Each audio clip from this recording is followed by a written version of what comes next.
नमस्कार, स्वागत है आपका झारखंड समाचार में। हेमंत सरकार की सीएम की कुर्सी अब खतरे में। दरअसल देवघर में गृह मंत्री अमित शाह की सियासी गर्जना। हेमंत सरकार पर बोली हमला, झारखंड जिनका है उनका ही रहेगा। तो वहीं शिक्षकों के लिए बहुत ही बड़ी खुशखबरी। केंद्र सरकार करेगी 38,000 शिक्षकों की भर्ती, बनेंगे 740 एकलव्य मॉडल स्कूल। 4 हफ्ते की राहत के बाद आईएएस पूजा सिंघल पर फिर से आफत, ईडी कोर्ट में किया सरेंडर। वहीं गिरिडीह में अवैध कोयला चोरी करने के दौरान खदान में हादसा, एक की मौत।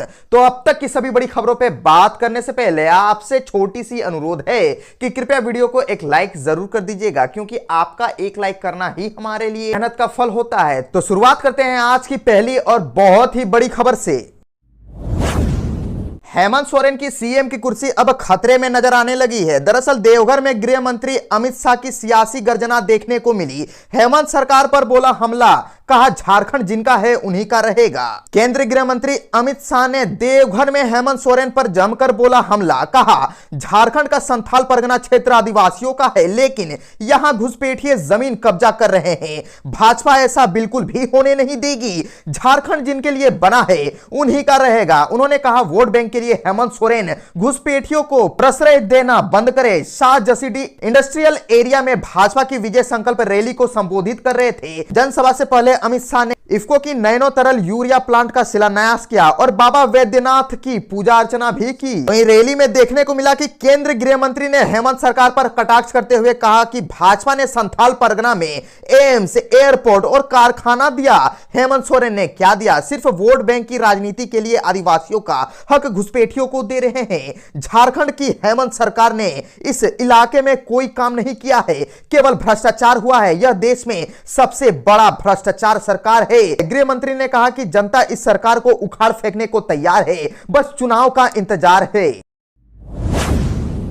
केंद्र सरकार करेगी 38,000 शिक्षकों की भर्ती, बनेंगे 740 एकलव्य मॉडल स्कूल। दरअसल केंद्र सरकार जल्द ही 38,000 शिक्षकों की भर्ती करने जा रही है। इसके साथ ही 540 एकलव्य मॉडल स्कूल की स्थापित किए जाएंगे। केंद्रीय बजट में वित्त मंत्री निर्मला सीतारमण ने इन बातों का ऐलान किया था, लेकिन झारखंड के देवघर में आयोजित विजय संकल्प रैली में यह बात गृह मंत्री अमित शाह ने फिर दोहराई। उन्होंने कहा कि इस बार के केंद्रीय बजट में 7 लाख तक की आय पर कोई टैक्स नहीं लगेगा। जनजातीय समुदाय के विकास के लिए सरकार 740 एकलव्य मॉडल स्कूल की स्थापित करेगी और 38,000 शिक्षकों की भर्ती भी होगी। वैसे आपको बता दें कि 1 फरवरी 2023 को भारत सरकार का बजट पेश करते हुए वित्त मंत्री सीतारमण ने शिक्षा क्षेत्र के लिए नेशनल डिजिटल लाइब्रेरी समेत कई योजनाओं का ऐलान किया था। उनमें सबसे प्रमुख 740 एकलव्य मॉडल स्कूल बनाना और 38,800 शिक्षकों की भर्ती का ऐलान था। उन्होंने यह भी ऐलान किया था कि मेडिकल शिक्षा को बढ़ावा देने के लिए 157 नई नर्सिंग कॉलेजों की भी स्थापना की जाएगी। 4 हफ्ते की राहत के बाद आईएएस पूजा सिंघल पर फिर से आफत, ईडी कोर्ट में किया सरेंडर, हुई बहुत ही बड़ी कार्रवाई। सुप्रीम कोर्ट से मिली अंतरिम जमानत की अवधि पूरी होने के बाद निलंबित आईएएस अधिकारी पूजा सिंघल ने रांची के ईडी कोर्ट में सरेंडर कर दिया है। सरेंडर करने के बाद अदालत ने उन्हें न्यायिक हिरासत में भेज दिया। 3 जनवरी को पूजा सिंघल को 4 सप्ताह की अंतरिम जमानत दी थी। अंतरिम जमानत की अवधि में उन्हें अदालत में हाजिरी देने के सिवा झारखंड जाने की अनुमति नहीं थी। सुप्रीम कोर्ट में पूजा सिंघल की जमानत याचिका पर 6 फरवरी को सुनवाई होगी। पूजा सिंघल की ओर से सुप्रीम कोर्ट में विशेष आग्रह करते हुए कहा था कि